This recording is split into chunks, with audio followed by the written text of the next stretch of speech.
the Read to Lead podcast, episode 16. Hi, I'm Andy Andrews. I'm the author of The Traveler's Gift, The Noticer Returns. You're about to enjoy another episode of the Read to Lead podcast with Jeff Brown.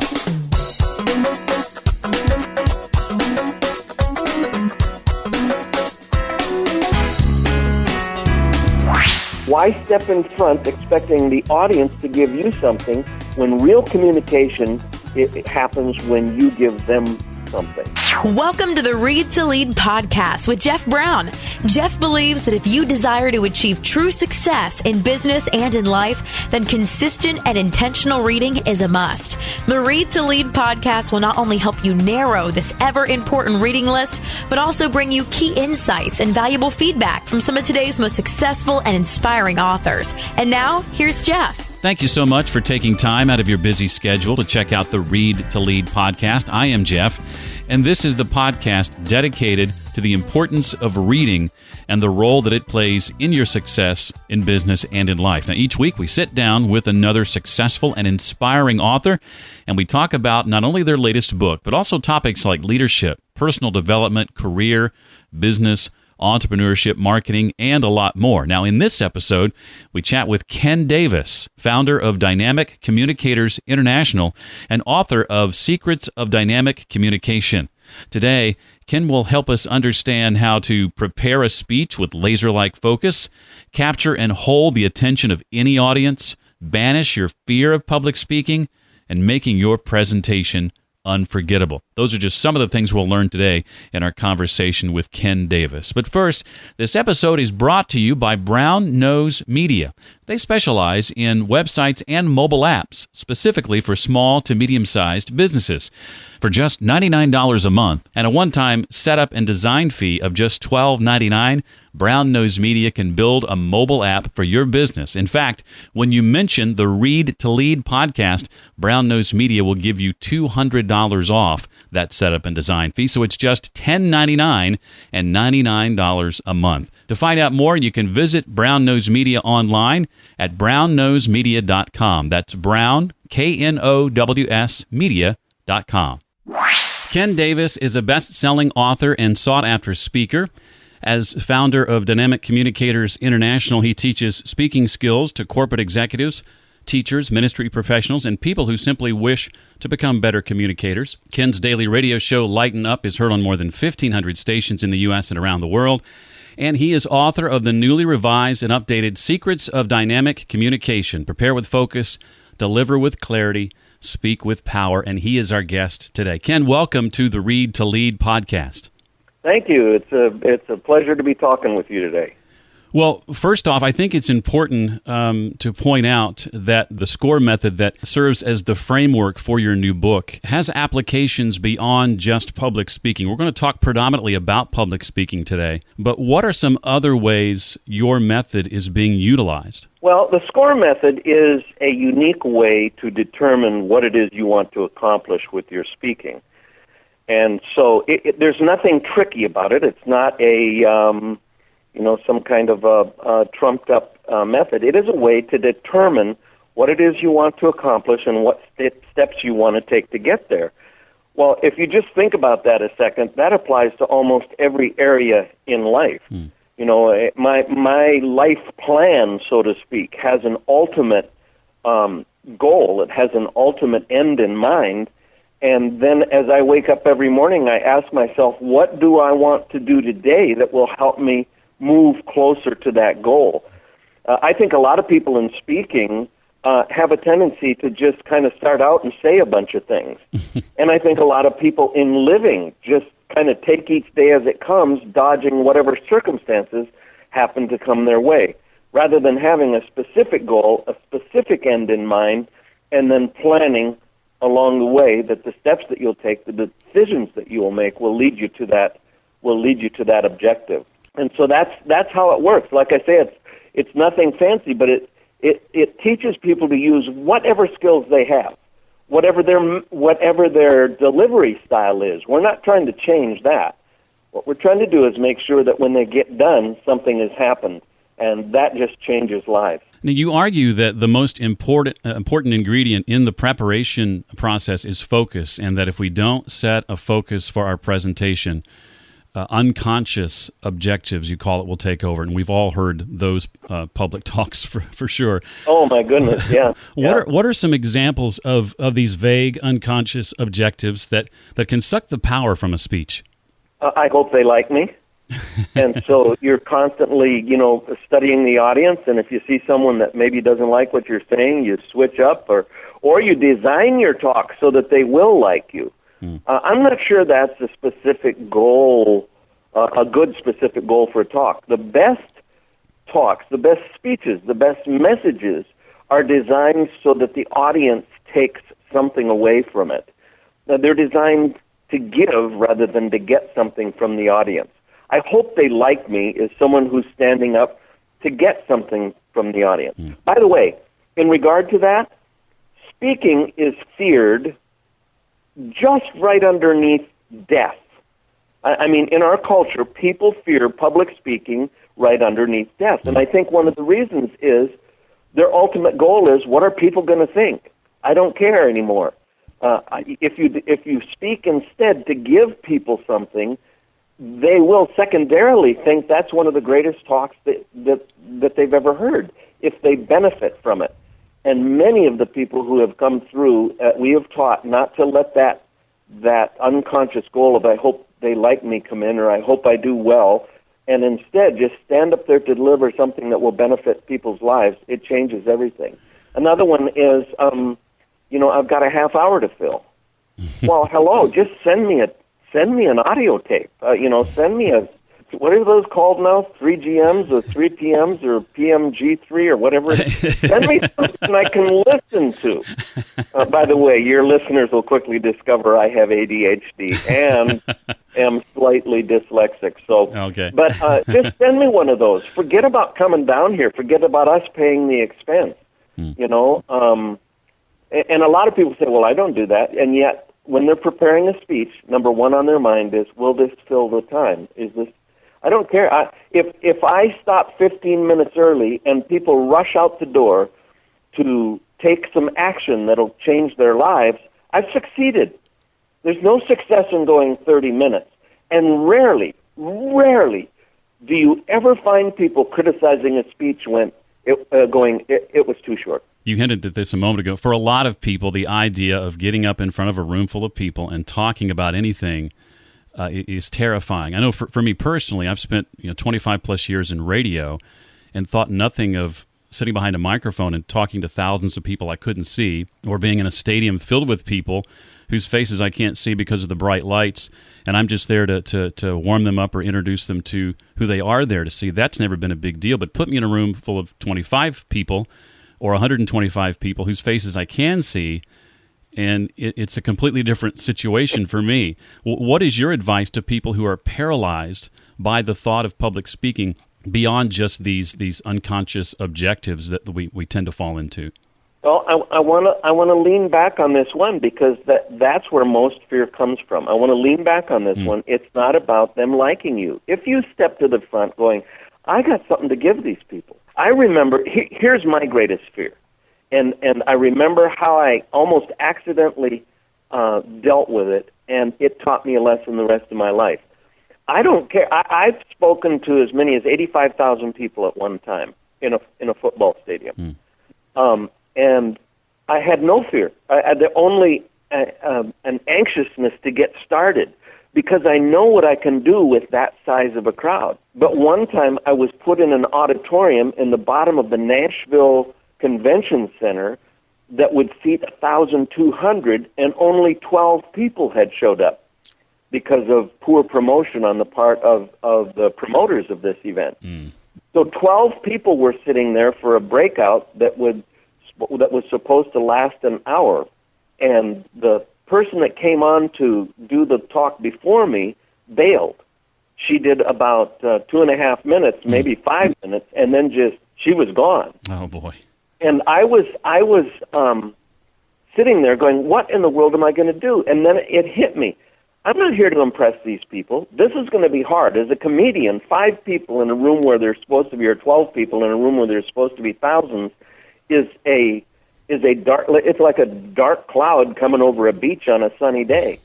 So what I did was I got down off the stage, and I had those 12 people sit in a circle of chairs, and I told funny stories and asked them to tell funny stories because I wanted them to go away with a positive. I wanted them to go away excited about what had happened that day. So I changed the whole style of my delivery from big, showbiz kind of spotlight thing to, hey, let's just sit together and have some fun. And so switching from what will they think of me, how good will I do, to let's enrich these lives, it takes the fear out of it. What is there to fear? You don't fear giving someone a gift. What you fear is when you go to ask someone for something and they might not give it to you. Well, why step in front expecting the audience to give you something when real communication it happens when you give them something? You make an excellent point because I was never, until I read your book, able to put my finger on why I could do one so easily and struggle with the other. When I was on the radio, well, if somebody didn't like what I said or didn't like me, they could change the station. I wouldn't know it. Or I could be in a stadium full of thousands of people whose faces I can't see, and if some guy leans to the guy next to him and says, this guy's an idiot, I'm not going to know that. But in a smaller setting where I'm in a well-lit room and I can see their faces, I can read them, and I'm instantly paralyzed by that. What are they thinking about me? See, this is what's so fascinating, man.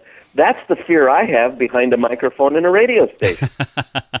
When I'm standing in front of them, I know what they're thinking of me, and I can work it. When I'm in front of a microphone, the only way I can make that work is to see the face of somebody. In other words, if it's my host, or to imagine the face of somebody, so that I'm actually talking to people and not to a little piece of wire mesh. Well, let me put your fears at ease. I really like you, so if you were worried about that or nervous at all, don't be. I'm not. I'm not. Well, you share in the book a study you did, an informal study that showed 70% of people who walk away from a typical presentation aren't able to even recall what the presentation was about just minutes later. But that's not the saddest statistic, is it? No. The saddest statistic is that over 50% of the people who did the speaking have no idea what they were trying to accomplish. It isn't that they can't remember a list of the things they said. They never stopped to consider what their objective was. What did they want the takeaway to be? I have a saying, if you know where you're going, you can take anybody with you. If you aim at nothing, you'll hit it every single time. So a lot of speakers are aiming at nothing. They just have a list of things they want to say, and they kind of organize them into a deliverable piece of work, and then they just deliver all of those things. Never once considering at the end what is the one thing, one thing I want to accomplish with this talk. I was fortunate enough to be led by a great leader named Matt Austin, who very much patterns some of the behavior you talk about in your book. We would be in a meeting or brainstorming or whatever we were doing, and we would get to that point where inevitably we would go off on some tangent or forget what the objective of the conversation had started out to be, and he would just silently raise his hand and wait until he had everybody's attention. And once we all stopped talking and looked at him, he would say, "What are we trying to accomplish?" See, I think this works in interpersonal communication as well. Oftentimes, we get waylaid and detoured by emotion and forget what it's supposed to be about. A husband and wife talking together. In the end, what they're looking for, hopefully, is resolution on some issue. But they get waylaid as saying something that demeans the person. And finally, they're so far off track, they don't even know what it's about. When you talk to a teenager and they roll their eyes in the middle of the conversation, there's a tendency to get waylaid. If you remember what the objective is and keep coming back to that trail, raising your own hand on yourself and keep coming back to that trail, it'll get you where you're going. You have a saying, Ken, that goes something like, when the tension is gone, the attention is gone. Right. Describe what you mean by that. Why does there have to be tension in a good, successful, dynamic public talk? This came from me for years teaching an old saying that was used in a lot of speech classes. And it went like this. In a good speech, you tell them what you're going to say, then you say it, then you tell them what you said. And I used that, and one of my mentors said, that may be true of a illiterate audience. But if you assume that your audience is intelligent, if you assume that your audience is bright, for the bright ones, and this is true, I've experienced it, if you tell them what you're going to say, they want to go home. They got it. I just read a very good book, and the book was fantastic, except for one thing. It was repetitive. It kept repeating the same truth over and over again from different angles. And about 3/4 of the way through the book, I realized, I think this person thinks I'm stupid. I'm serious. And the same thing is true of a speech. So here's what the tension is about. You don't necessarily tell them what you're going to say. You tell them where you're headed. That brings up either, well, how am I going to get there? That's great. I'd love to be there. Or it brings up, conflict. Someone may disagree. They may say, well, how are you going to prove that? I don't even buy that. That tension is what keeps them moving on. Everybody here can learn to ride a horse. Well, how do I do that? Well, you need to first of all find a horse. Well, where can I find a horse? Everything you say kind of opens up a new box of tension that keeps them listening to what you're going to do. Faith is important to determining the final objective of your life. Well, I don't believe that. What makes you think that? Here are the reasons it's important. What reasons? That's tension. When that tension is broken, then the attention is gone. So many people, you say, what are you going to speak about? They would say something like this, every family needs to get along. Well, I'm out of there. I know that. But if you say, here's how families can get along better, I got my notebook out. The tension is built. I want to know how, and I want to know if I agree with what those things are. So it's a very subtle thing, but it is so important to hanging on to the attention of people who are listening. All of the things I learned about good communication in radio, things that I spent 25 years learning, I could have learned in an afternoon if somebody had handed me your book several years ago. I think of things like one of the key points I ever learned about communicating is what one of my talent coaches, Tommy Kramer, called being the moon and not the sun, and doing what the moon does with your audience and reflecting back like the moon reflects the sun's light, reflecting back Right. what's important to them rather than assuming you're the sun and they revolve and their world revolves around you. So true. That is when we're done with this podcast, if you don't email me that, I will hunt you down. I'm just telling you, that is an amazing illustration. Who gave that to you? I got that from my talent coach years ago named Tommy Kramer, but I'll send you a link. Oh, my goodness. That is brilliant. Absolutely brilliant. Well, I'm glad you like it. Yes, I do.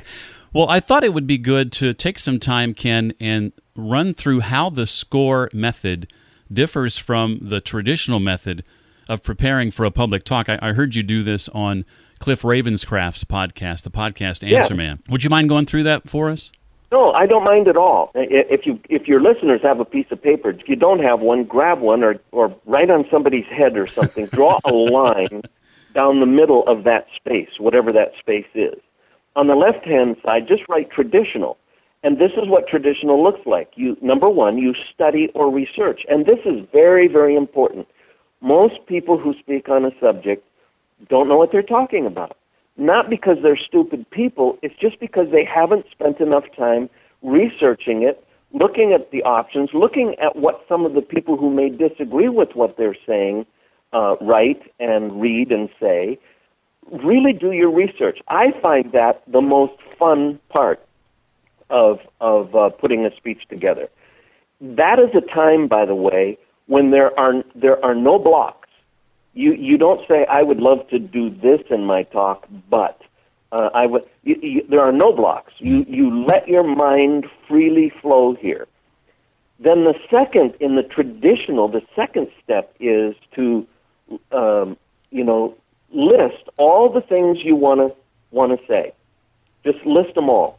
All the things you want to do, all the illustrations you want to use. List them all. This is even more fun than the research because, again, no blocks. You make sure that anything that comes to your mind, you just write it down. Boy, I'd love to use this illustration. Wouldn't it be great if I could show this clip from a movie? Well, wow, this would be fantastic. You list all of those things. Then in the traditional method, the third step is to organize those in some order that makes you comfortable, so that you know what you're going to deliver first, you know what you're going to deliver second, you know how you'll introduce the talk, you have some idea how you'll close the talk, and you do all of that, and then the final step in the traditional method is to deliver that. Now, if you can get that person to turn their head a little bit, you can write on the other side of their forehead the SCORE method, SCORRE. And the SCORE method is this. First of all, you research and study. That sounds a lot like what we did in the first method, and in fact, it's identical. Second, you list all the things you want to say without reservation. You don't eliminate anything. You brainstorm. This is absolutely fun. And by the way, I would recommend this to all your listeners. Never prepare a speech alone. Find somebody, find a friend, bounce it off of them, and have them ask you questions. You would be amazed at how a speech develops and how many more things you will come to list that you want to use in your speech if you just verbalize it with someone. It'll also become more clear to you, by the way. So number one and number two are identical on the traditional side and then on the SCORE side. Here's where it changes on the SCORE side. Once you have listed all the things you want to say, and by the way, this is not easy. This is going to sound oversimplistic, but it is very difficult. We spend 2 days teaching people how to do this next one. You ask yourself the question, why? Why do I want to say these things? We actually have a very restrictive little framework that we put this in that forces people to be very specific as to what they want the outcome or objective to their speech to be. Then the fourth step in our SCORE side of the thing is to eliminate anything that doesn't make sense, anything that doesn't lead toward that why. If it's not helping you with your objective, it's gone. When a sculptress conceives of an image in her mind and wants to bring that image to the public, let's say she thinks of an angel, or she is going to sculpture a mother and a baby, whatever it might be. She buys a block of granite, brings it into her studio, and immediately begins to chip away expensive granite. Because the only way she can bring that image to her audience, to her fans, is to get rid of what does not contribute to that image. Same thing is true with a speech. The difference is when the sculptress is done, there's thousands of dollars worth of priceless granite laying on the floor, and now useless granite. When a speech maker gets through, there's all kinds of illustrations and little sayings that were cute or whatever that don't really work to move this speech towards the objective. They go in a folder, and they will be invaluable for another speech down the road. Then after you have eliminated everything that doesn't lead to the objective, then you organize that in a powerful manner that leads inevitably to what you want your objective to be. And then we suggest that you let it percolate for a week or so, because things will be added to it, and then you deliver it with power and clarity and focus. And you don't want to underestimate practicing it numerous times. Absolutely not. That's so good. That's a very important part of the book. Practicing it out loud. We have a Disney Imagineer person who has been on our staff, and he calls it be an oiful speaker, on your feet out loud, because you can think of concepts you can't say. Do this for me. Say black bug's blood 3 times. Oh boy, black bug's blood, black blood. Yeah, you're gone already, see? You can think it, you can't say it. Yeah. Saying it out loud, it helps you re-say things in a better way. And it isn't only tongue twisters. It's mind twisters. It's something you say and you go, that really doesn't make sense. How can I make that more clear? I do the same thing. By the way, I use this for my blog. I use it for my books. I use it for everything. And nothing. When I just wrote this book, I walked outside. I walked for miles reading out loud my own book and making little notations of where, boy, that's stupid, or that sounds weak, or that's really brilliant. There were a lot of brilliant things, very few stupid things. One of the things I had never thought of until I read your book, and this was eye-opening to me, is that there's really just two kinds of talks. It can be a persuasive talk and an enabling talk, and you go through this exercise of the persuasive proposition, the enabling proposition, and that for me was just so very helpful to be able to start with this wide funnel, whittle it down to the narrow funnel, which is the objective, and then it starts to open back up again toward the rationale, resources, and evaluation. Absolutely, absolutely. You narrow it down to a single objective, and then you broaden the speech to supply a solid foundation for that objective. You know what I love about this podcast? What's that? You've read the book. You know how many radio interviews I do where no one's read the book? I love it. Thank you so much. Thank you. Well, it's not always easy, but I try to read every book all the way through before actually doing an interview. I don't always get completely through, but I get as far as I can. So thank you for saying that. That's great. That is great. Well, before we move on to some questions not related directly to the book, is there anything else you'd like to share from the book that we haven't covered yet, Ken? No, I think those are the most important things. The only other thing is that I want to always encourage people that if you want to be seen, make a scene. And what I mean by that is stretch yourself a little bit. You know, people step up to a microphone and deliver in a monotone information that is absolutely valuable to people's lives. I've heard people give what was supposed to be passionate speeches about stuff they believe very strongly, and there's no passion in it. People respond to passion, and that has to be a part of your talk. So I encourage people to stretch themselves. They're so afraid, again, that they're going to make a fool of themselves or they'll look weird. Forget that. Either you believe what you're saying or you don't. And if you believe what you're saying, nobody ever yells at a child who is out in the surf too far by saying, the water's fairly high, I think you should move back this way. So, that's crazy. They scream at the top of their lungs because they believe in what they're saying. And that passion cuts through, and that's why a kid comes back quickly. Ken, I want to ask you some questions related to leadership and reading. If you had to narrow all of the leadership lessons you've learned in the 30 years or so you've been doing this down to a central theme or idea, what would you say that is? Passion is created by living what you speak. In other words, I wrote another book called Fully Alive. I had lost 60 pounds at 67, started entering triathlon, just did a whole remake on my life mentally, physically, socially, and spiritually. That book has probably impacted people as much as any other book that I've ever written. And I believe that it's because rather than choosing a subject and writing on a subject, I wrote about something that had actually impacted my life. And so I was ultra passionate about this. I really believe that the principles in that book saved my life. I'm ultra passionate about what is in Secrets of Dynamic Communication because there are thousands of students who have totally transformed the power of their communication because of what's in that book. So I don't know if that's exactly the right way to say it, but leaders who are living what they're teaching are passionate leaders, and people follow passionate leaders. Well, one of my beliefs when it comes to reading is that doing it consistently and intentionally is one of the keys to success in business and in life. That's the belief or the why of this podcast. What role has consistent and intentional reading played in your career and in your success? I would say my life is shaped by two things. My life is shaped by the people I have met and the books I've read. If I had only read C.S. Lewis, I would still say that I was never the same because I had read the books that he had written.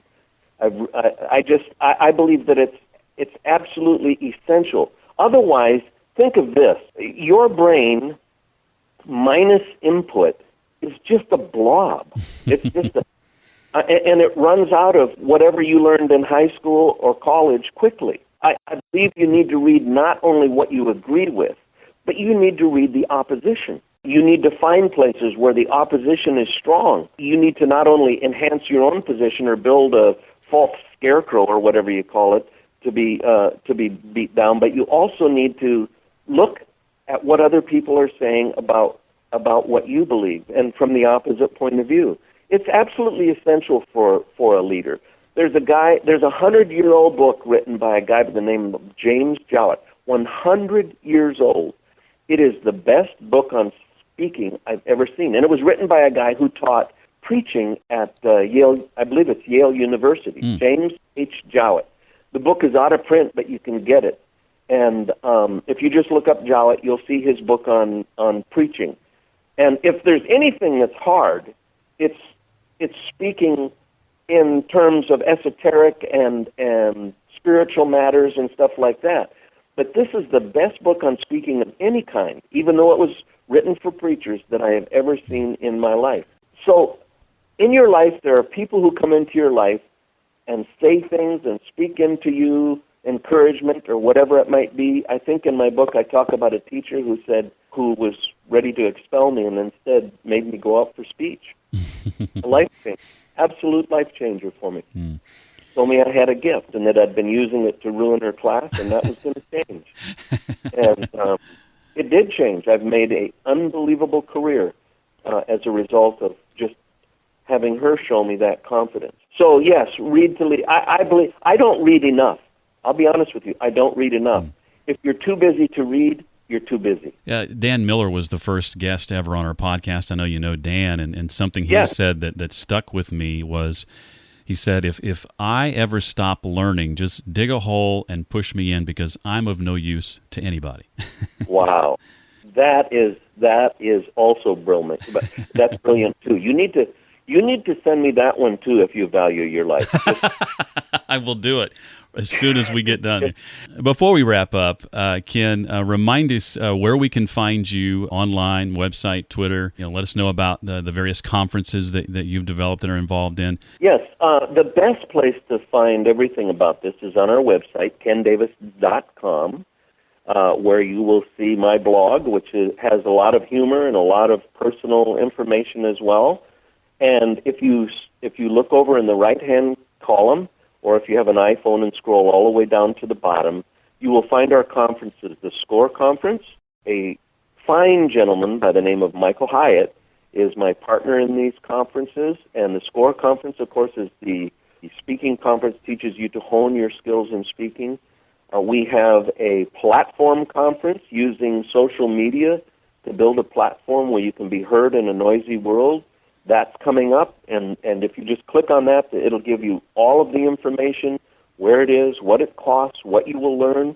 And then, of course, we have our launch conference, which just finished, where if you have speaking skills and you've dreamed of making a living doing those, like I have been able to follow my dreams, we have followed what worked and what didn't work and have launched some amazing careers. Those are all there for you to look at, plus all the books we've written. Our new book is available there, Secrets of Dynamic Communication. The book Fully Alive is there. Right now we are working on developing online training that will help people who cannot come to those conferences experience the taste of what that's like, and to go home with practical ideas and principles that can change their lives in every one of those areas. You mentioned Michael Hyatt, and I knew we couldn't get through a conversation about effective public speaking in conferences like those you're involved in without talking about Michael. He obviously is a big part of that. I loved it when he wrote about the SCORE conference recently on his blog, and I commented saying something along the lines of, what do you tell people who fear public speaking, and the idea of giving several talks in the span of a few days sounds like torture? And I said, oh, by the way, by other people, I mean me. And his response was great. He said, well, first of all, you're human. And second of all, in all the conferences we've done after all these years, no one has ever died. He is so funny. This is what I love about Michael Hyatt.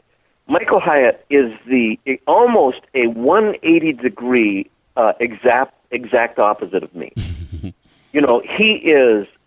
The guy works from morning until night. The guy is just amazing. Well, Ken, I want to close just by saying thank you so much for taking the time to share your knowledge and your expertise with us. I know we're all going to become more effective communicators and public speakers as a result. So thank you very, very much. You are so welcome. And I really enjoyed talking to you. I love podcasts and interviews that are a conversation with a friend, and that's what this has been. Thank you very, very much. I hope you enjoyed this conversation with Ken Davis as much as I did. A lot of information packed into his book, Secrets of Dynamic Communication. It's like taking the entire SCORE conference and packing it into less than 200 pages in this book. Well worth the $15.99 price. And of course, as always, there's a link to it on the show notes for today's episode, readtoleadpodcast.com/016. That is an affiliate link, by the way. If you'd like to let Ken know what you thought about today's episode and the insights that he shared, you can send him a tweet to Ken Davis Live on Twitter. That's at Ken Davis Live on Twitter. To comment on this episode, just go to the blog, readtoleadpodcast.com/016. For episode 16, you can scroll down to the comments section, leave your comment, question, or whatever it might be. Something I haven't made a habit of doing, but another way you can let me know what you think about the Read to Lead podcast is by shooting me an email. My email address is jeff@readtoleadpodcast.com. If you've yet to rate the podcast, I hope you'll do that soon. We're trying to reach 100 5-star ratings and reviews by the end of this month. I think we're in the mid-80s right about now.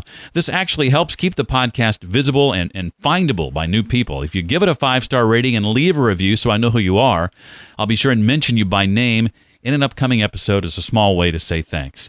To do that, just visit readtoleadpodcast.com/iTunes. That again is readtoleadpodcast.com/iTunes. I want to give a special thanks this week to both Ken Ontario and Doug Griffin, who each left 5-star ratings and reviews. Ken says it's very informative. He's already bought a couple of the books highlighted on the show. And Doug says it's a must-listen for any leader. Thanks to both of you. I also want to give a special thanks this week to Lisa B. Marshall, host of the Public Speaker Podcast, quick and dirty tips for improving your communication skills. You might recall Lisa was a guest on episode 13 of the Read to Lead podcast. She was kind enough to invite me onto her show as a co-host, something she virtually never does, and she quizzes me about what I've learned in my years in radio that can help you be a better speaker. I invite you to check out this latest episode of the Public Speaker Podcast called 3 Secrets Radio Personalities Don't Want You to Know. It's episode 223, featuring yours truly and Lisa B. Marshall. There's also a link to it in the show notes if you'd like to check it out. Next time on the show, we welcome author Todd Henry to the conversation. He's the author of the brand new book, Die Empty, Unleash Your Best Work Every Day. This is a book I consider to be one of my favorite so far this year. Well, that'll do it for this episode. I hope to see you next time on the Read to Lead podcast. Thanks so much for listening to the Read to Lead podcast. As a subscriber, we challenge you to be more than just a passive listener. Become a vital member of the community. Visit us on the web at readtoleadpodcast.com and chat with other members at facebook.com/readtoleadnation. Until next time, remember, leaders read and readers lead.